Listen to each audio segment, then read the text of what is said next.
I'm about to show you the Mexican Libertad's daddy.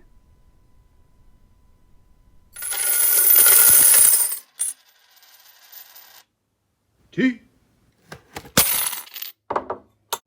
Hello, Silver fans. Hey, this is T, and you're in the place to be for Silver education, acquisition, and entertainment. In today's episode, we talk about the mysterious Mexican Onza coin. Is it a coin or is it a round? What's the weird machine on the obverse and how does it work?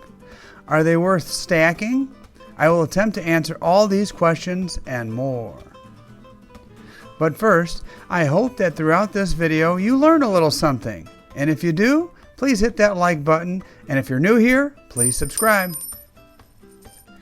Okay, let's see what we got here in the mail.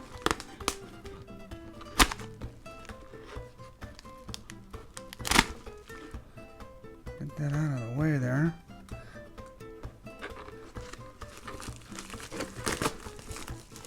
Get the paperwork out of the way. And, oh boy, let's see.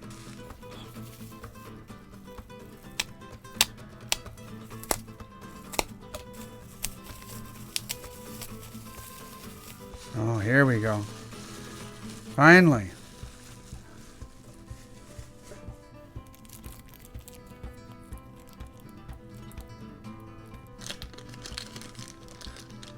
Here they are, ladies and gentlemen. The mysterious Mexican Onza coin. There's the balance and scales. There is the coin press, 1980, 1980, and you guessed it, 1980. So hey, let's talk about these coins. These are the predecessor to the Libertad, and just by comparison, you can see the size difference here is pretty great.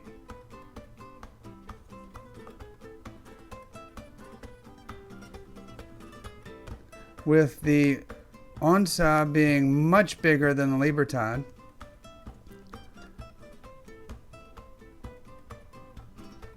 So what is an Onza? Well, for starters, it's a big old Mexican silver coin. And that's the first question I pose to you is I've heard these called both ways, coin and round. So which is it? Is it a coin or is it a round? It says here, Casa de Moneda de Mexico. So it's from the Mexican Mint. Does that mean it's backed by the Mexican government and therefore it is a coin? Good question. I'd like you guys to tell me what you think down in the comment section. So let's talk a little bit about the obverse. As you could see around the perimeter of the coin, and for these purposes, I'll probably just wind up referring to it as a coin here. But around the perimeter of the coin, you see some artwork that I've seen in many different places, as in my travels around the country of Mexico, throughout the interior, on the coast. I've been to lots of different places where there are ruins. And I've also been to the Mexican National Museum of Archaeology, and you see these markings around the perimeter, this little design.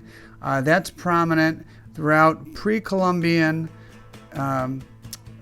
Mexican artwork. That is a throwback to the heritage of the Mexican people. And then on the front, obviously, it has this big thing. And for the longest time, I didn't quite know what in the world that was. It's a coin press. So then, again, another throwback to the old ways of doing things. The first use of coin presses can be dated back hundreds and hundreds of years, many centuries ago.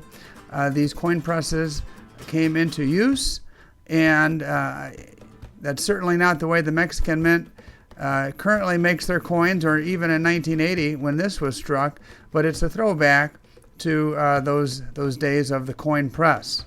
More specifically, the screw press. And I was very curious about the screw press and how it worked.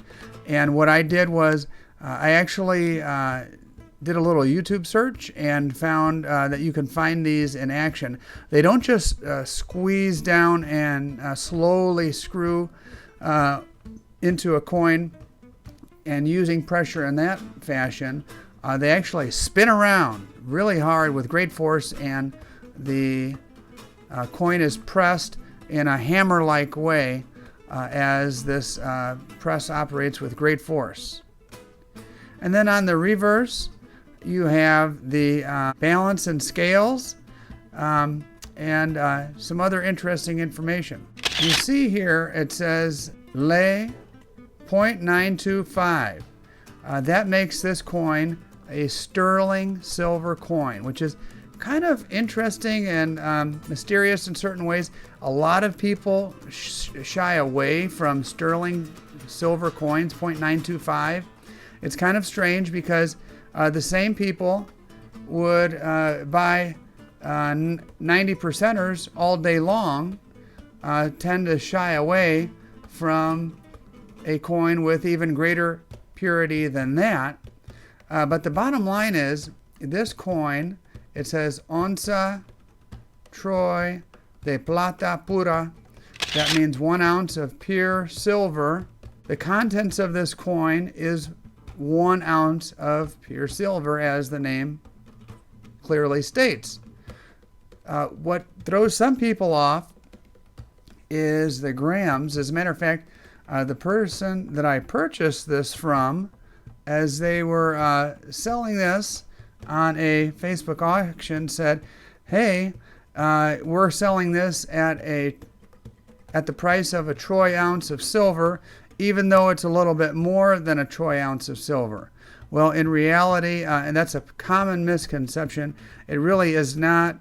The contents of this coin, it really isn't more than an ounce of troy silver, but people are a little thrown off by the 33.625 grams. So a little interesting tidbit: if you do purchase one of these, you are getting 1 troy ounce of silver. So this brings us to the question: should you stack Mexican onza coins? So my answer to that, and my suggestion to you, is a resounding yes. I think these are very stackable coins.